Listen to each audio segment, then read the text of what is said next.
Jadi menanglah. Jadi kita nak bagi tahu pada hari ini, walaupun mereka dengan kebobrokan, kejahatan yang mereka lakukan, tetapi dalam masa yang sama mereka takut. Mereka takut.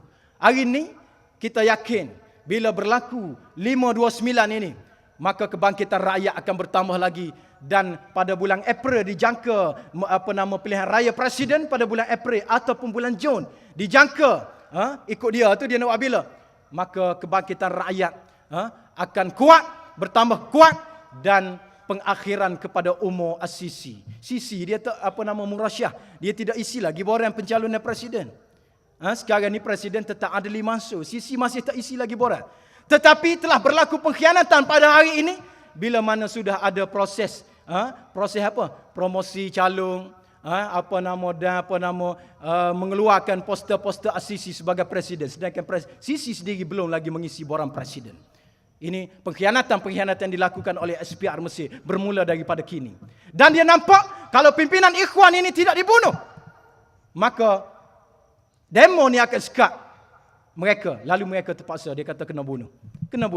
Dan dalam 2-3 hari lepas, Menteri Besar kita telah menulis satu kenyataan kepada Ikhwanul Muslimin di Mesir sebagai jawatannya sebagai Pesuruhjaya PAS Negeri Kelantan dan pemangku Ketua Dewan Ulama PAS Pusat tengah menghantar risalah. Risalah tadi kita hantar melalui isteri kepada pimpinan gerakan Ikhwan di sana melalui Ummu Akif, iaitu isteri kepada bekas Mursyidul Am Ikhwanul Muslimin yang pada hari ini diseksa dalam penjara. Sampai hari ini dia tak tahu apa terjadi kepada Syekh Mahdi Akif yang tidak ada senara dia di dalam 529, tetapi tidak diketahui hidupnya ataupun masih belum lagi dalam 4 bulan ini tidak diketahui. Lalu bila kita hantar kepada dia, kita kata takziah dan minta sampaikan kepada isteri-isteri mereka takziah belaka daripada kami, daripada Kelantan Darul Naim, daripada Malaysia. Lalu dia suka, dia kata takziah ke apa dia? Sepatutnya kamu kena berbangga bahawa rakan-rakan kamu, sahabat-sahabat kamu yang memperjuangkan agama Islam ini telah menemui Allah dalam keadaan yang Allah redai dan mereka kelak akan beri syafaat kepada kamu. Apa takziahnya? Jangan takziah kehebatan isteri-isteri kepada rijal-rijal ini. Ini kehebatan dia. Sebab itulah bila Hasanul Banna suatu ketika bila dia nak pergi ke Palestin, dia nak ucap takziah kepada salah 2 orang anak kepada saing dia yang telah syahid berlawan dengan Israel. Ketika itu dia pun pergi ke Palestin nak ucap takziah. Lalu dia pergi, dia kata takziahlah di atas syahid 2 orang anak kamu. Lalu kata saing dia ini, kalau kamu datang untuk ucap takziah, kelik wahai Hasan, kelik. Kamu yang mengajar kami bahawa mengejar syahid itu adalah merupakan suatu kebanggaan dan ia diredai Allah. Tiba-tiba kamu nak ucap takziah. Kalau kamu nak ucap takziah balik, aku tak sia dengar. Tetapi kalau kamu nak meneruskan perjuangan ini, aku ada seorang lagi anak mu ambil tarbiyah dia untuk dia syahid.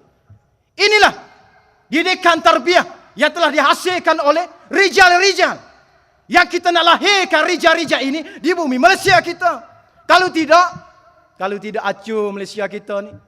Kita sedih bila tadi pun Datuk Syailah kita pun sebut, kenapa Malaysia kita nak ambil APCO bayar 77 juta sebagai penasihat kerajaan Malaysia, nak naikkan imej kerajaan Malaysia. Kenapa? Kenapa APCO? Sedangkan APCO itu jelas bahawa datang daripada puak-puak Israel. Ahli-ahli lembaga penasihat APCO, tuan-tuan, kalau kita tengok ada 3 orang yang utama. Doron ini ialah bekas ketua keselamatan agensi keselamatan Israel. Doron. Yang kedua Robinovich ini bekas duta USA, bekas duta Israel di USA. Kemudian Shimenstein ini siapa? Bekas duta Israel di Jerman. 3 ni ahli lembaga APCO worldwide yang telah dibayar oleh kerajaan Malaysia 77 juta untuk membaik pulih comel kerajaan Malaysia kita. Itulah yang kita tengok pada hari ini. Berlaku konsert di situ, konsert di sini. Biar masuk dadah mati pun tak kisah. Bila baru ni mati ni orang dalam konsert, konsert future apa tahu? Tiba-tiba Menteri Pelancongan boleh kata yang kamu bising-bising Ini apa pasal? Yang dia mati itu masalah dia. Itu kesalahan dia. Tapi kamu tak fikir berapa duit yang masuk. Kamu tak fikir berapa duit yang masuk.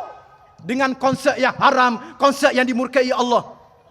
Jadi, orang Kedah kata, orang Sabah kata, ini kalilah. Apalah kita dah ambil pemimpin-pemimpin yang tidak menjadikan Al-Quran dan Sunnah. Punah habis remaja-remaja kita. Bukan setakat ni. Dulu, kalau kita tengok dalam 2011, 5 konsert berturut-turut. Datang apa nama Elton John. Elton John ni raja gay dunia. Raja gay dunia. Dia telah berkahwin laki sama lelaki. Bila Britain telah membuka perlembagaan akta boleh lelaki menikah dengan lelaki pada tahun 2005 di Britain. Dia pun menikah. Lalu Elton John ini datang ke Genting Highland pada tahun 2011. Puan-puan ni. Mari penyanyi-penyanyi konsert-konsert lucah. Pitbull.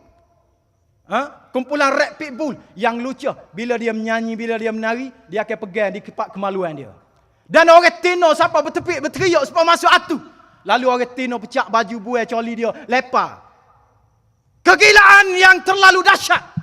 Terhadap konsert-konsert yang mengarut. Jadi ini siapa yang ajar? Yang ajarnya ialah APCO Worldwide.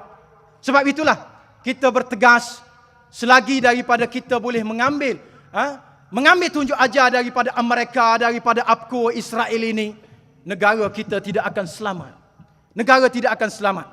Dengan itulah para hadirin tuan-tuan dan puan-puan sekalian, kita malam ini bersama dengan solidariti sahabat-sahabat kita yang telah dianiayai, dizalimi di bumi Mesir. Dan kalau kita tengok 100 tahun, 1 tahun pemerintahan Dr. Mursi. Saya baca dengan cepat. Dr. Mursi dalam masa 1 tahun saja, 1 tahun dia memerintah Mesir, dia telah memberi perkhidmatan kesihatan percuma. Telah memulihkan sekitar 2,000 buah sekolah yang usang, yang buruk, yang tidak boleh diguna. Telah menyediakan peruntukan 100 juta junih Mesir untuk 500,000 ibu tunggal. Telah memberi kepada 500,000 ibu tunggal untuk menerima pencen 400 junih Mesir sebulan. Dan menghapuskan hutang lapuk yang ditanggung 52 kepada 52,500 kepada petani kecil. Menyediakan sebanyak 45,388 rumah mampu milik untuk rakyat yang belum memiliki rumah. Dan 900,000 keluarga juga menikmati skim pinjaman untuk membina rumah sendiri. Menaikkan gaji kaki tangan kerajaan berjumlah 6.4 juta orang. Menyediakan sebanyak 593,000 peluang pekerjaan kepada penganggur-penganggur. Ini 1 tahun sahaja pemerintahan daripada bangun pemerintah Mursi. Tetapi pencapaian yang begitu menakjubkan telah dilakukan. Hasilnya, Sisi nampak tak boleh jadi. Akhir sekali dia menjatuhkan Mursi. Dia menggulingkan Mursi. Dan kita yakin dengan sabdaan Nabi SAW, sebagaimana Nabi sebut, innakum sataftahuna ardan yuzkaru fiha al-qirat fastausu bi ahliha khaira fa inna lahum zimmatan wa rahimah. Hadis ni hadis sahih. Nabi kata kamu akan membuka satu negara Qirat, yang dipanggil Qirat. Qirat ni dulu orang-orang Mesir, dia berurusan dengan perniagaan, dengan mata wang, dipanggil Qirat. Sebutan mereka Qirat. Jadi bila Nabi sebut Qirat, itulah Mesir. Kamu akan membuka Mesir. Dan bila kamu membuka Mesir, maka hendaklah kamu berpesan kepada masyarakatnya kebaikan. Kerana di dalam itu ada pertalian yang hebat di Mesir. Dan adanya di Mesir itu golongan-golongan yang ahli zimmah, yang mereka sukakan kepada keadilan. Sebab itu kita tengok jangan pelik di Mesir, orang-orang Kibti Mesir bersama dengan gerakan Ikhwan Muslimin ingin menjatuhkan Mursi, dan berapa ramai mereka telah digantung juga di mahkamah kezaliman As-Sisi Kibti Mesir. Ahli kitab Mesir, di kalangan mereka ramai yang ahli kitab. Ini kita harapkan supaya Allah Subhanahu Wa Taala memberi kehebatan ini dan menggulingkan As-Sisi, kepala panglima tentera ini, oleh tentera dia sendiri. Kerana kita yakin tentera Mesir ini akan tidak boleh dimain-mainkan oleh pemimpin mereka, dan insya-Allah mereka akan menjadi sebagai tentera rijal satu hari nanti, dan mereka akan berpecah dan kemudian mereka akan menggulingkan kezaliman. Kezaliman akan dihancurkan dengan kezaliman. insya-Allah. Dan sebagai akhirnya kita mendoakan supaya Allah Subhanahu Wa Taala memberikan kepada kita petunjuk untuk supaya dikembalikan semula pesawat MH370 dan kita doakan supaya kezaliman Sisi ini dihancurkan di bumi Mesir dan rakyat bangkit untuk mencintai keadilan dan menjatuhkan kezaliman yang berlaku pada hari ini. Sama-sama kita bersolidariti dan mendoakan kepada mereka. Aqulu qauli hadza wa astaghfirullahal azim li wa lakum. Wassalamualaikum warahmatullahi wabarakatuh. Takbir.